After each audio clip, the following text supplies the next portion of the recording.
चलो देखो भाई, तुम लोग, डाइवर्सिटी इन लिविंग ऑर्गेनिज्म, ठीक है। लिविंग ऑर्गेनिज्म का मतलब जानते हो ना, कि जो सांस वांस लेता है वो सब लिविंग ऑर्गेनिज्म होता है, ठीक है। और डाइवर्सिटी का मतलब क्या होता है, कि दुनिया का हर एक जो लिविंग थिंग है उसमें कुछ ना कुछ डाइवर्सिटी पाया ही जाता है, सेम टाइप का नहीं हो सकता है। समझ गए। कोई भी दो चीज ले लीजिए, दो पेड़े ले लीजिए, दो आदमी को ही ले लीजिए, दो जानवर को ही ले लीजिए, कुछ ना कुछ उसमें डाइवर्सिटी होगा ही होगा। समझ गए। Have you ever thought the multitude of the life forms that surrounds us? Each organism is different from the others to a lesser or greater extent. मतलब क्या होता है कि दो गो आम का पेड़ देखोगे तो उसमें थोड़ा सा डिफरेंस होगा, लेसर डिफरेंस होगा, लेकिन होगा ही। लेकिन एक आम का पेड़ देखोगे, एक नीम का पेड़ देखोगे, दोनों में ग्रेटर एक्सटेंट तक का डिफरेंस होगा, वही चीज बोल रहा है। समझ गए। अब बोल रहा है कि तुम अपने आप को और अपने फ्रेंड को देखो, are you both have same height? Does your nose look exactly like your friend nose? Is your hand span the same as your friend? क्या बोल रहा है कि अपना फ्रेंड का नाक को देखिए और अपना नाक देखिए, दोनों का सेम है। हाथ के हथेली का रेखा है उसको देखिए, दोनों का सेम है। दोनों को हाइट को देखिए, दोनों का सेम है, नहीं होगा। तो यही क्या है, डाइवर्सिटी है। डाइवर्सिटी इन लिविंग ऑर्गेनिज्म यही है। समझ गए। However, if we were to compare ourselves and our friend with a monkey, what you we say? Obviously, we and our friend have a lot of common when we compare ourselves. देखो अब क्या बोल रहा है कि तुम्हारा friend था और ये तुम थे और ये मंकी है, ठीक है। तो ये दोनों में तो भाई लेसर एक्सटेंट तक डिफरेंस होगा, लेकिन मंकी से तो कुछ ग्रेटर एक्सटेंट तक डिफरेंस हो जाएगा, बंदर से कंपेयर करेंगे तो। ठीक है। But suppose we were to add a cow to the comparison, we would then think the monkey has a lot more in common with us and than cow. और मंकी के बाद अपने आप को गाय से कंपेयर कीजिए तो क्या देखेंगे हम लोग, कि काऊ में अब मंकी से ज्यादा हम लोग से डिफरेंस है। मंकी में तो कुछ कुछ मैचो कर जाएगा, लेकिन काऊ काऊ में तो साफ मैच नहीं करेगा आदमी से। समझ गए ना। तो यही चीज ये अभी बेस तैयार कर रहा है कॉन्सेप्ट फैलाने का, ठीक है। नेक्स्ट।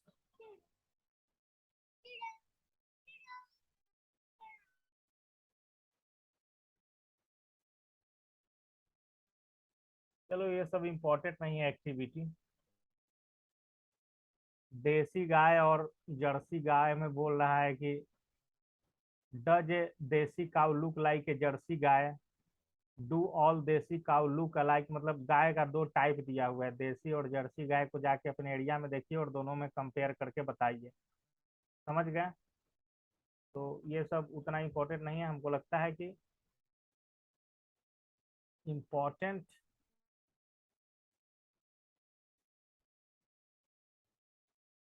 नेक्स्ट पैराग्राफ से है। Now think all the different forms in which life occurs on earth. On one hand, we have microscopic bacteria of a few micrometer in size, while other hand we have the blue whales and the redwood tree of California, approximately 30 meters and the 100 meter respectively. एक bacteria है जो micrometer में है, micrometer बोलते हैं 10⁻⁻⁶ के form में है। और एक क्या है, बड़ा बड़ा पेड़ है धरती पे, हम लोग देख रहे हैं 30 मीटर से लेके, मतलब वेल मछली कितना 30 मीटर का, और जो रेड वुड का ट्री बता रहा है कितना 100 मीटर का, ठीक है। तो छोटा से छोटा चीज और उतना बड़ा से बड़ा चीज, ये सब क्या है, लिविंग ऑर्गेनिज्म है, ठीक है। लिविंग ऑर्गेनिज्म है। नेक्स्ट।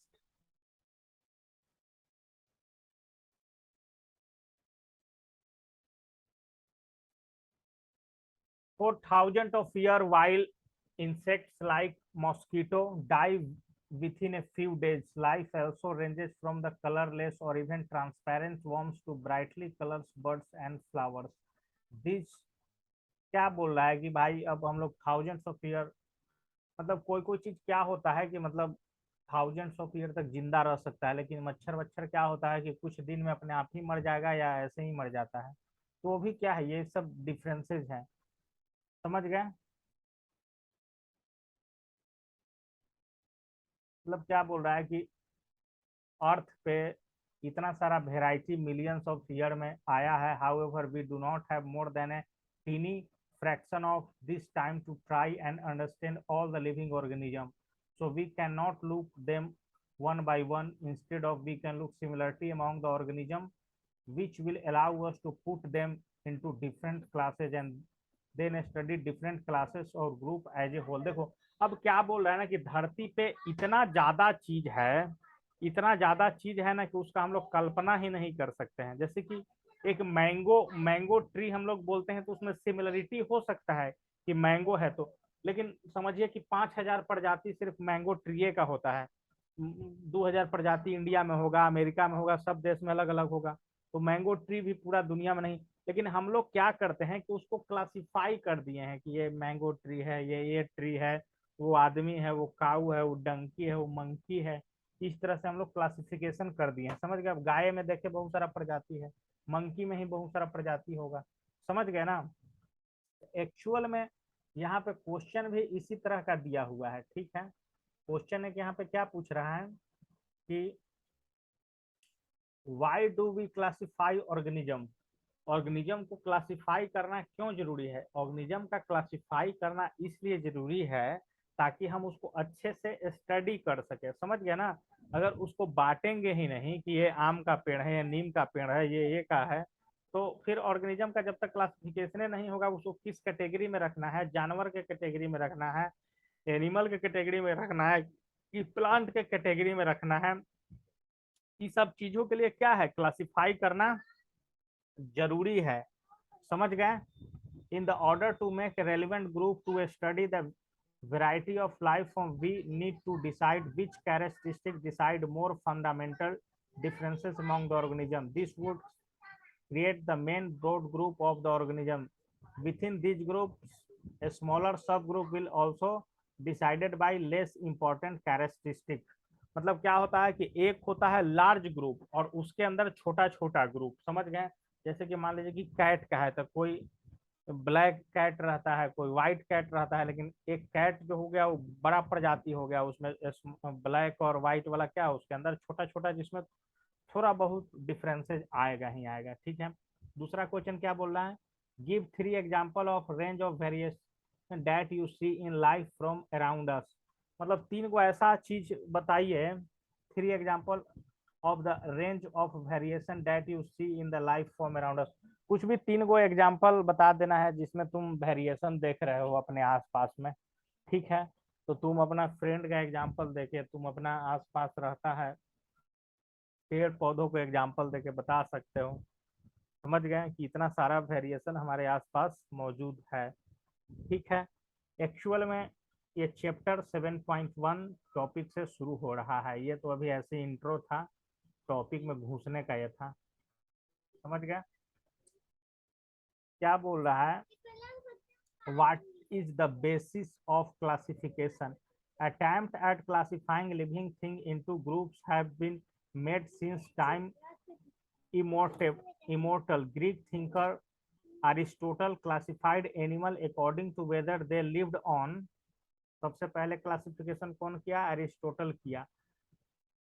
वो किसके किसके अनुसार क्लासिफिकेशन किया, एनिमल जो जमीन पर रहता है, वाटर में रहता है और एयर में रहता है, उसके अनुसार सबसे पहले जितना भी और लिविंग ऑर्गेनिज्म था उसका क्लासिफिकेशन एरिस्टोटल ने इस तरह किया। This is a very simple way of looking at life, but misleading too. For example, animals that live in the sea include corals, whales, octopus, starfish and shark. मतलब समझ गया ना, ये क्या है, animals that live in sea include, मतलब कुछ जंतु हैं जो समुद्र में रहते हैं।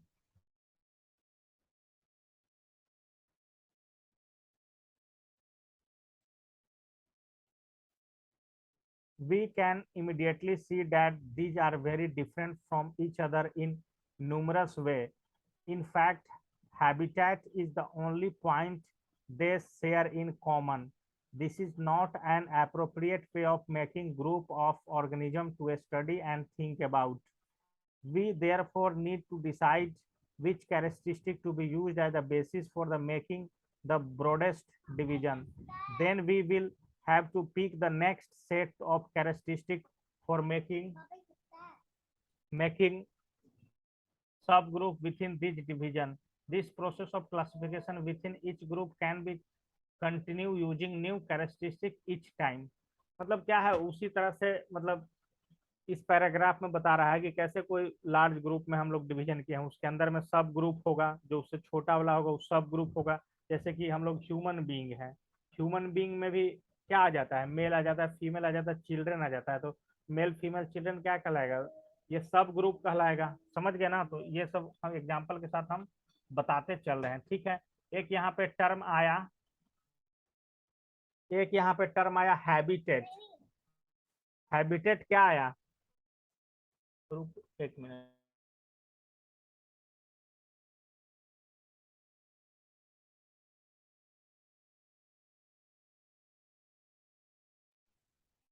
देखो यहाँ पे एक टर्म आया है हैबिटेट। हैबिटेट क्या होता है, habitat is the only point they share in common. मतलब हैबिटेट क्या है कि अपने आसपास का वैसा पॉइंट जो दोनों कॉमन शेयर कर रहे हैं। जैसे कि हम लोग अपने घर में रह रहे हैं ना, तो ये हमारा हैबिटेट है। समझ गए? जो मतलब जल में रह रहा है वो उसका हैबिटेट है।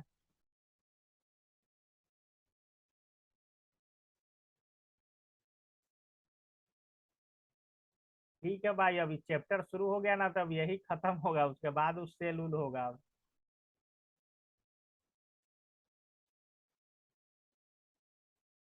Before we go on, we need to think about what is mean by characteristic. When we are trying to classify a diverse group of organisms, we need to find way in which some of them are similar enough to be through the together. These ways, in fact, are details of appearance or behavior.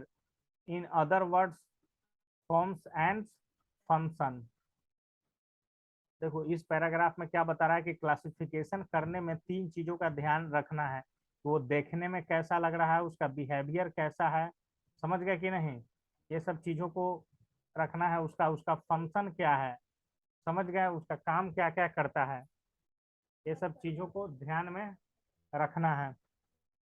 What we mean by characteristic is a particular feature of particular function that most of us have 5 fingers on each hand is thus a characteristic that we can run but the banyan tree cannot. This is also a characteristic. क्या बता रहा है कि characteristic मतलब क्या होता है कि विशेषता किसी चीज का।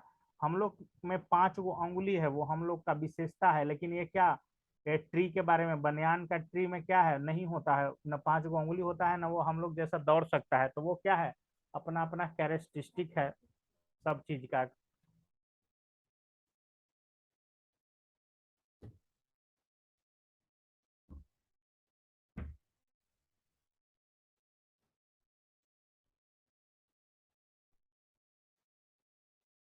Next paragraph. Now we understand how some characteristics are decided as being more fundamental than others. Let us consider how a stone wall is built.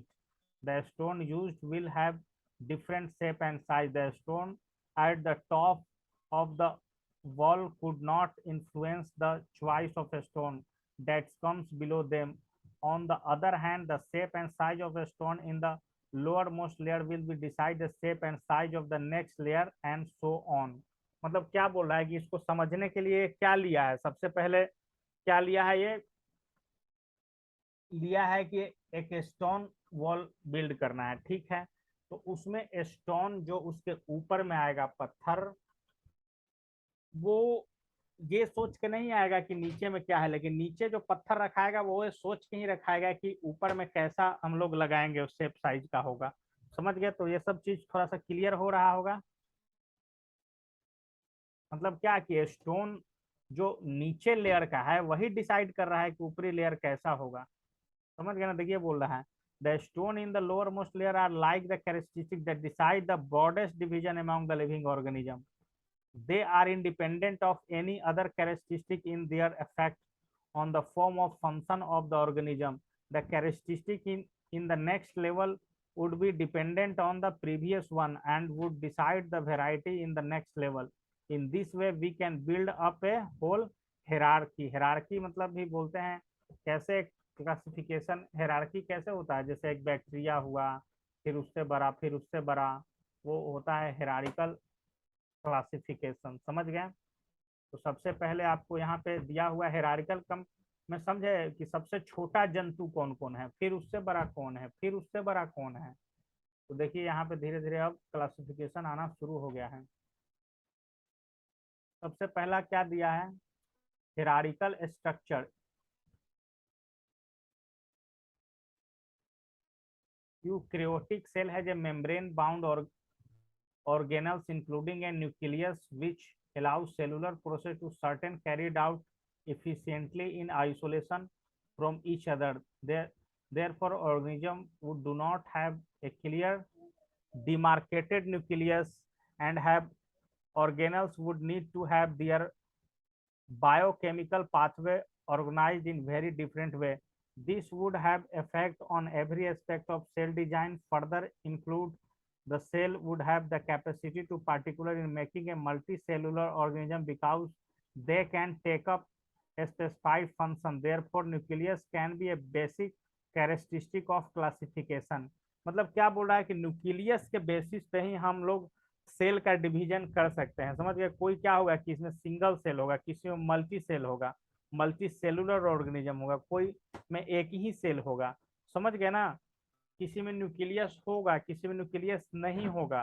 तो ये बेसिक फॉर्म है क्लासिफिकेशन का। आएगा आएगा फिगर इगर आएगा तो डिटेल में समझ में आएगा। पहले लाइन बाय लाइन इसको रीड डालो, पूरा रीडिंग देने वाला चैप्टर लग रहा है।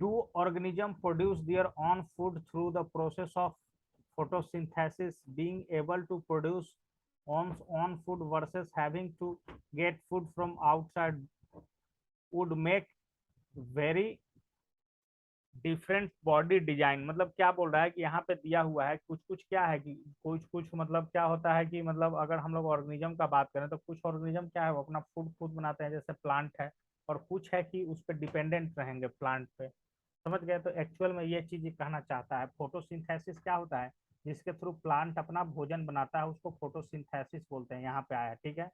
Of the organism that perform photosynthesis, what is the level of organism of their body. मतलब उसमें लेवल ऑफ ऑर्गेनिज्म कैसा होता है, मतलब यहाँ पे दे दिया ना, फोटोसिंथेसिस कौन परफॉर्म करता है, प्लांट करता है, ठीक है, यहाँ दिया हुआ है, ठीक है। What is the level of organism, ये सबका नीचे देगा answer.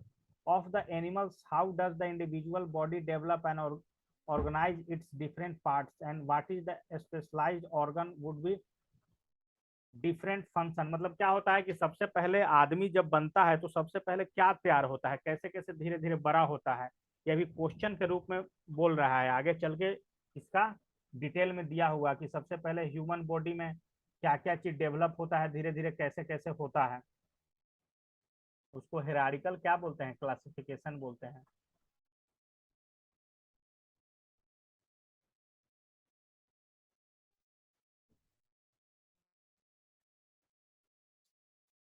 We can see that even these few questions that we have asked, a hierarchy is developing. The characteristic of body design used from the classification of plant will be very different from those important classification elements. This is because of basic design are different based on the need of make their own food, plant acquire each animal. Therefore, these design features having, मतलब क्या होता है कि सबसे पहले हम लोग किस आधार पे आ गए कि लिविंग ऑर्गेनिज्म को सबसे पहले दो पार्ट में बांट दिया यहाँ पे अभी तक जितना डिस्कशन हुआ, प्लांट में और एनिमल में। ये क्या है, फोटोसिंथेसिस के थ्रू अपना भोजन खुद बनाएगा, और ये क्या रहेगा, डिपेंडेंट रहेगा प्लांट पे या एनिमल, एनिमल को ही मार के खाएगा। समझ गए? तो बेसिक क्लासिफिकेशन का आइडिया हमको उसी से पता चल रहा है। इसी तरह ना क्लासिफाई करेंगे, दुनिया में करोड़ों ऑर्गेनिज्म है, तो सबसे पहले तो उसको एनिमल किंगडम और प्लांट किंगडम में बांटना है। समझ गए कि नहीं? Which do you think a more basic characteristic of classifying organism? The place where they live, the kind of cell they have made of। मतलब देखिए, अब ऑर्गेनिज्म को क्लासिफिकेशन आप किस तरह मतलब करिएगा। The place where they live, मतलब किस आधार पे होना चाहिए, जहाँ पे वो रहता है, या उसके अंदर किस प्रकार का सेल डेवलप हो रहा है, उसके आधार पे करोगे तुम क्लासिफिकेशन। तो सबसे पहला तो हम लोग दो गो चॉइस दिया हुआ है, तो सबसे पहले तो बी चॉइस को ही चुनेंगे हम लोग। समझ गए ना? बी चॉइस को क्यों चुनेंगे? क्योंकि भाई अब ऐसा नहीं ना है, अब दे देगा कि पटना में रहने वाला पेड़ और अमेरिका में रहने वाला पेड़ किस तरह का होगा, तो ऐसे तो नहीं बता सकते हैं पटना में रहने वाला आदमी और अमेरिका में रहने वाला आदमी। तो वैसे तो कहेगा तो आदमी सब एक ही तरह का मतलब होता है, लेकिन उसका सेल का बात करेगा कि सेल डिफरेंट होता होगा आम के पेड़ में, फिर से वो सब अलग अलग डिफरेंट होता होगा एनिमल में। समझ गए ना? तो सेल के आधार पर ही हम लोग मेनली कैरेक्टरिस्टिक को क्लासिफाई करेंगे। What is the primary characteristic on which the broad division of organism is made? तो प्राइमरी कैरेक्टरिस्टिक क्या था इसका? सेल था। यूनिसेलुलर होगा कि मल्टी सेलुलर होगा? समझ गए? फूड कैसे बनता है, on which what base are plant and animal food into their different category. इसमें खाना बनाने के आधार पर इसको हम लोग डिफरेंट कैटेगरी में बांट सकते हैं, प्लांट और एनिमल को। ये सब क्वेश्चन को हम करवा देंगे अलग से इसको। ठीक है? इतना तक समझ में आया कि नहीं? थोड़ा बहुत अभी तक? अभी तक तो पूरा सेल्फ स्टडी वाला था एकदम।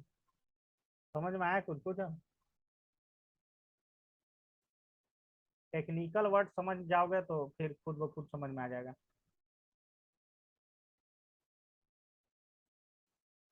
क्या बोल रहा है? Classification and evolution. All living things are identical and all living things are identified and characterized on the basis of their body design in form and function. Some characteristics are likely to make more wide-ranging change in body design. Other, there is a role of time in this as well. So once a certain body design comes into existence, it will be shape the effect of all subsequent design changes simply because it already exists. In other words, characteristics that come into existence earlier are likely to be more basic than characteristics that comes into existence later। मतलब क्या है कि सबसे पहले हम लोग, जैसे हम लोग अगर मान लीजिए कि अगर मंकी का और ह्यूमन बीइंग जो मैन का बात करेंगे, तो सबसे पहले हम लोग बंदर की तरह दिखते थे। समझ गए ना? तो मतलब सबसे पहले एग्जिस्टेंस में कौन आया? बंदर आया एग्जिस्टेंस में। समझ गए ना? तो दोनों में कुछ ना कुछ विशेषता होगा ही होगा। समझ गए कि नहीं? दोनों में कुछ ना कुछ विशेषता होगा ही, बेसिक फीचर्स होगा ही। समझ गए? क्योंकि उसका एग्जिस्टेंस हम लोग से पहले था, वही चीज इसमें बोल रहा है। This means the classification of life forms will be closely related to their evolution। तो मेनली क्या बता रहा है कि क्लासिफिकेशन लाइफ लाइफ का, ऑर्गेनिज्म का इवोल्यूशन के आधार पर हुआ है। तो सबसे पहले हम लोग को समझना है कि इवोल्यूशन होता क्या है। Most life form that we see today have arisen by an accumulation of change in body design। देखिए, ये इंपॉर्टेंट चीज है। इवोल्यूशन का मतलब क्या होता है? इवोल्यूशन का मतलब होता है कि पहले हम लोग बंदर की तरफ दिखते थे, फिर आदि मानव की तरह दिखने लगे, और फिर आज आदमी की तरह दिखने लगे। तो जो चेंज आया, यही क्या कहलाया? इवोल्यूशन कहलाया। टाइम के अनुसार हम लोग के बॉडी स्ट्रक्चर ये सब में चेंज आ रहा है ना, तो यही चीज क्या कहलाया? इवोल्यूशन कहलाया। वो ये तो हम एक चीज का एग्जांपल दिए, उसी तरह से पेड़ पौधे के बारे में भी हो सकता है, बहुत सारी चीजों के बारे में हो सकता है। ठीक है? सबसे पहले समझ गए ना body design. Charles Darwin first describe the idea of evolution in 1859 in his book the origin of species. सबसे पहले चार्ल्स डार्विन में 1859 में एक किताब लिखा, the origin of species. Species मतलब क्या होता है? प्रजाति या जाति बोलते हैं जीव जंतु का, ठीक है। सबसे पहले उसमें उन्होंने क्लासिफाई किया, मतलब बताया उन्होंने कि हम लोग बंदर तरह दिखते थे कि नहीं दिखते थे, फिर आदि मानव की तरह दिखने लगे कि नहीं, चिंपैंजी, और क्या क्या होता है जी, वो याद रखना है, वो चार्ल्स डार्विन वाला, वो 1859 है, सब क्वेश्चन आता है। When we connect the idea of evolution of classification, we will find some group of organisms which have ancient body designs that have not changed very much. We we will also find other group of organisms that have acquired their particular body designs related recently. Those in the first group are frequently referred as the primitive or lower organism, while those whose second group are called advanced and higher organism. देखिए जैसे कि हम लोग बंदर थे, बंदर से आदमी बन गए, तो बंदर क्या कहलाएगा, प्रिमिटिव और लोअर ऑर्गेनिज्म कहलाएगा। बंदर जो था वो प्रिमिटिव और क्या कहलाएगा, लोअर ऑर्गेनिज्म कहलाएगा। हम लोग आदमी बन गए बंदर होते होते, तो ये क्या कहलाएगा, हायर ऑर्गेनिज्म या एडवांस्ड ऑर्गेनिज्म कहलाएगा। मतलब हम लोग नहीं, मॉडिफिकेशन आने लगा, समझ गए। जैसे कि पहले पेड़ लगाते थे हम लोग आम का, तो 10 साल में फलता था, अब लगाइए तो 2 साल में फलता है, तो ये क्या कहलाएगा, लोअर। और ये लोअर और प्रिमिटिव कहलाएगा, और ये जो 2 साल में फलने लगा तो ये क्या कहलाएगा, या एडवांस्ड या हायर ऑर्गेनिज्म। समझ में आया कुछ, समझ में आया कि नहीं।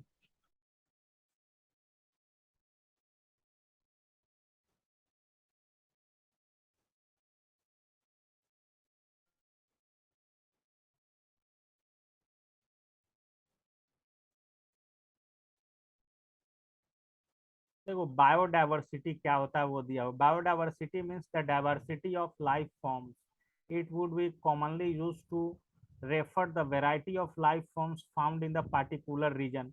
मतलब बायोडाइवर्सिटी का अध्ययन करना है, बायोडाइवर्सिटी का, तो हम लोग कैसे कर सकते हैं, जैसे कि मतलब कि गंगा नदी है, उसके किनारे किस तरह का आदमी बसा है, जीव जंतु है, पेड़ पौधा है, ये सबको अगर मिलाएंगे तो हम लोग किसका अध्ययन कर सकते हैं, बायोडाइवर्सिटी, गंगा नदी के किनारे का, समझ गए। उसी तरह से किसी जंगल का, किसी देश का, पार्टिकुलर रीजन का। Diverse life forms share the environment and are affected by each other to.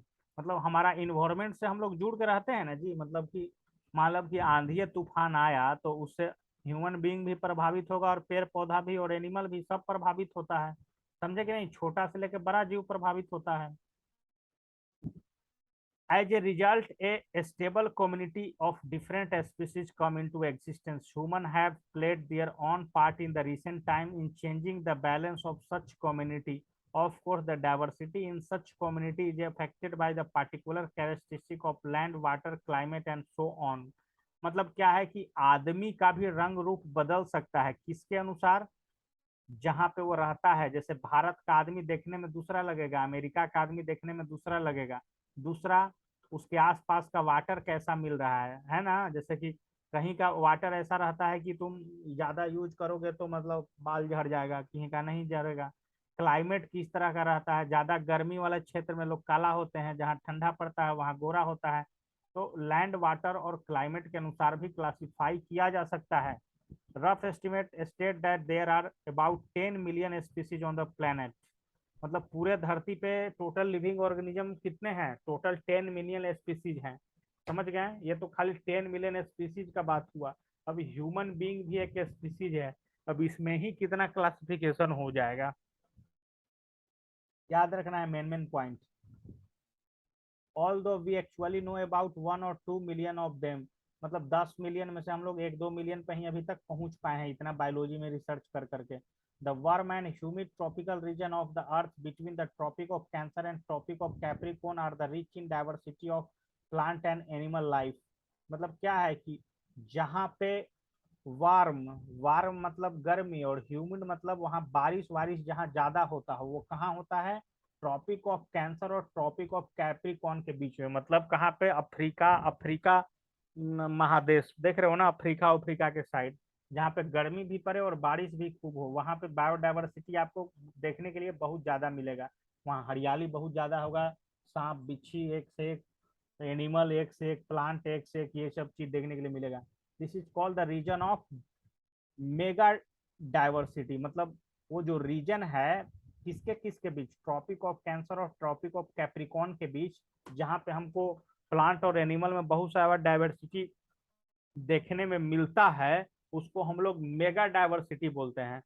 Of the biodiversity, this is called the region of megadiversity of the biodiversity on the planet, more than half it is concentrated in few country। मतलब सबसे ज्यादा biodiverse country कौन कौन सा है? सबसे ज्यादा biodiverse country है Brazil, Colombia, Ecuador, Peru, Mexico, Zaire, Madagascar, Australia, China, India, Indonesia and Malaysia. मतलब क्या है, मतलब इंडिया में तो कुछ ज्यादा बायोडाइवर्सिटी है ना भाई। इंडिया में क्यों बायोडाइवर्सिटी ज्यादा है इंडिया में? यहाँ पे अमेरिका का नाम क्यों नहीं आया, यहाँ पे इंग्लैंड का नाम क्यों नहीं आया? क्योंकि इंग्लैंड में देखोगे तो एक समान टेम्परेचर रहता है पूरा देश में एक साथ। भारत में अभी देखोगे तो मतलब क्या है, अभी हम लोग के यहाँ बारिश का मतलब मौसम चल रहा है ना, बारिश का मौसम। मतलब हम लोग के यहाँ तो गर्मी ज्यादा है, लेकिन समुद्र के किनारे चले जाओगे भारत में तो सालों एक साल टेम्परेचर रहता है। समझ गए कि नहीं? जैसे अभी हम लोग के यहाँ गर्मी है तो कश्मीर में थोड़ा सा ठंडा ही रहेगा। समझे कि नहीं? मतलब यहाँ से तो ठंडा ही रहेगा, हिमाचल प्रदेश और कश्मीर। तो ये सब क्या है, तो वहाँ पे पेड़ पौधा भी डिफरेंट डिफरेंट होगा, बिहार में कुछ और, राजस्थान में कुछ कुछ दूसरे टाइप का पेड़ पौधा, सब अलग अलग होगा। तो ये सब क्या है, मेगा डाइवर्स कंट्री है। जिसका एग्जांपल मतलब पूरे वर्ल्ड में 10 मिलियन बायोडाइवर्स मतलब वेराइटी का पाया जाता है, उसमें से लगभग 5 मिलियन बायोडाइवर्सिटी यही सब कंट्री में पाया जाता है, Brazil, Colombia, Ecuador, Madagascar, Indonesia, India, China, Australia, Malaysia में। समझ गए? इतना तक समझे कि नहीं?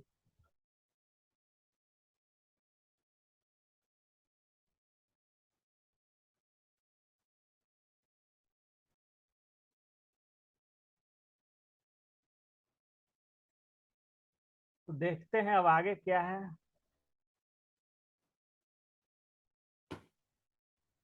देखो भाई, अब ये सब क्वेश्चन है तुम लोग अब बना के लाना, जो मतलब 4-5 क्वेश्चन अभी तक निकल चुका है, ये सब हम लाइन बाय लाइन पढ़ोगे तो ये सब क्वेश्चन आसानी से खोज खोज के बना सकते हो। समझ गए ना? खोज खोज के बना सकते हो। आगे क्या है, हेरार्ची ऑफ क्लासिफिकेशन ग्रुप। ठीक है, अब इसमें आएगा किंगडम विंगडम, देख लेते हैं आज थोड़ा सा इसका ऊपरी ऊपरी अध्ययन कर लेते हैं। अब ये सब के बारे में पढ़ने के लिए आएगा। देखिए, सबसे छोटा जो होता है, सबसे छोटा जो होता है वो क्लास होता है, उसके बाद ऑर्डर, उसके बाद फैमिली, उसके बाद जेनस, उसके बाद स्पीसीज। स्पीसीज सबसे बड़ा चीज है, समझ गए ना?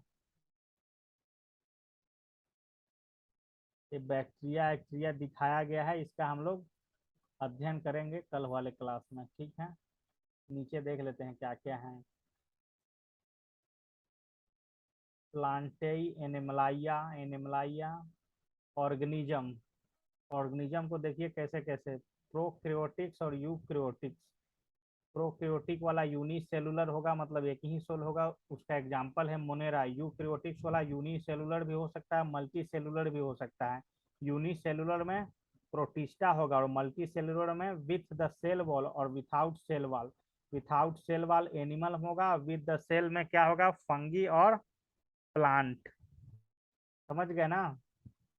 तो ये सब ऑर्गेनिज्म का एक्चुअल जो हम लोग ये चैप्टर पढ़ रहे हैं ना, ये जो चैप्टर पढ़ रहे हैं वो एक्चुअल में यही दिया हुआ है, 5 किंगडम ऑफ क्लासिफिकेशन।